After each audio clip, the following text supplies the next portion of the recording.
ሰላም ጤና ይስጥልኝ ተማሪዎች እንደምን አላችሁ? የኢኮኖሚክስ የዘጠነኛ ክፍል ትምህርት ማለት ነው አክቲቪቲዎችን እየሰራ ነው የምንገኘው። ዛሬም በተመሳሳይ መንገድ ሌሎች አክቲቪቲዎችን እንደሰራ ነው ማለት ነው። አብረን በጋራ እንሰራለን። ከዛ በፊት ለዩቲዩብ ቻናሉ አዲስ የሆናችሁ ሰብስክራይብ እንድታደርጉ በዚህን ሰዓት ጋብዛችኋለሁኝ። ወደ ጥያቄው መስራት ስንሄድ አክቲቪቲ አንሰር ፍሮም 4.1 ቱ 4.3 ምን እንደሚመስል አብረን በጋራ እናያለን ማለት ነው።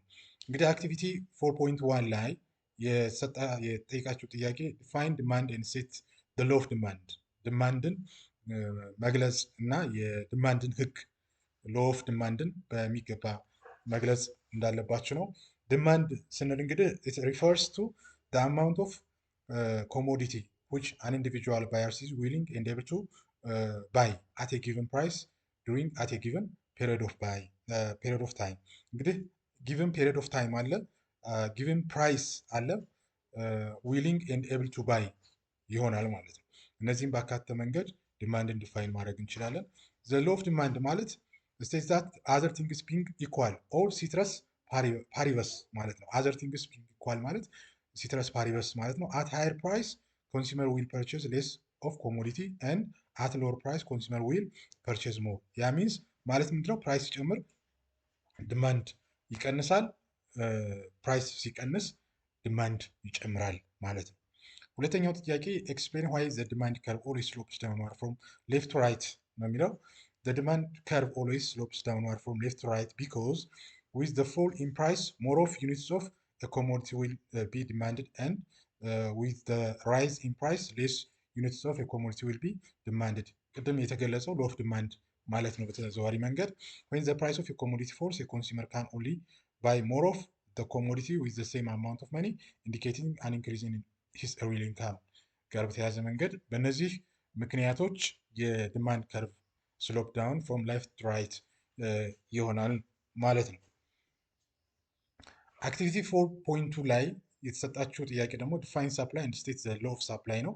የሳፕላይ ስንል ኮሞዲቲ ሪፈርስ ቱ ቫሪየስ ኳንቲቲስ ኦፍ ኮሞዲቲ ዛት ፕሮዲውሰርስ አር ዊሊንግ ኤንድ ኤብል ቱ ኦፈር ፎር ሴል ነው። ለሽያጭ የሚቀርበው ይሄ አት ፓርቲኩላር ታይም አት ቫሪየስ ፕራይስ ቫሪየስ ነው የሚቀርበው አት ፓርቲኩላር ታይም ነው። ፎር ሴል ለሽያጭ የሚቀርብ አቅርቦት ልንል እንችላለን ማለት ነው። ሎው ኦፍ ሳፕላይ ስንል ደግሞ ሲትረስ ፓሪቨስ ኦር አዘር ቲንግስ ሪሜን ኮንስታንት there is a direct or positive relationship between price and the quantity of supplied of a commodity። ያ ማለት ፕራይስ ሲጨምር ኳንቲቲ ሳፕላይ ይጨምራል፣ ፕራይስ ሲቀንስ ሳፕላይ ይቀንሳል ማለት ነው። ከዳይሬክት የሆነ ሪሌሽንሽፕ ነው ያለው። ዲማንድ እና ፕራይስ ደግሞ ኢንዳይሬክት የሆነ ሪሌሽንሽፕ ነው ያለው ማለት ነው። ሁለተኛው ጥያቄ what does the supply curve slopes upward to the right ነው። ምክንያቱ ምንድነው ነው? because the supply curve upward sloping because over time supply can choose how much of their goods to produce and later bring to the market.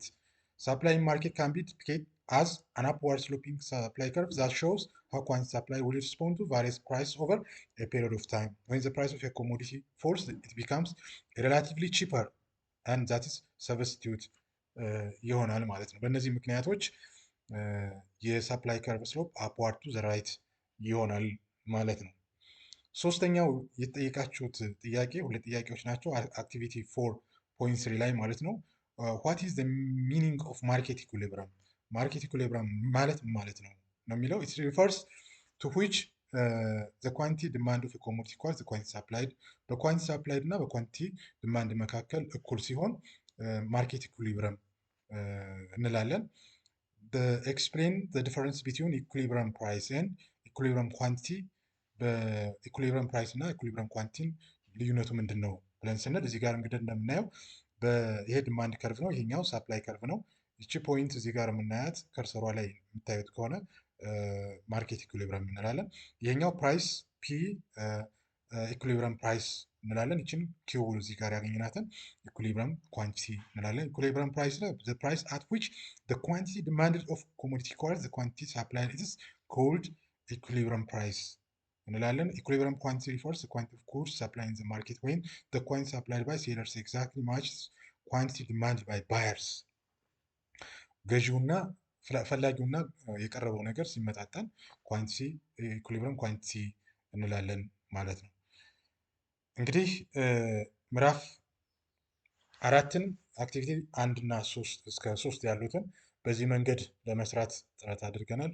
እናንተም መልሳችሁ በማዳመጥ እና ማስታወሻችሁ ላይ በመመዝገብ ማለት ነው ለፈተና ራሳችሁ ማዘጋጀት ይኖርባችኋል። ስላዳመጣችሁኝ እጅግ አድርጌ አመሰግናለሁ።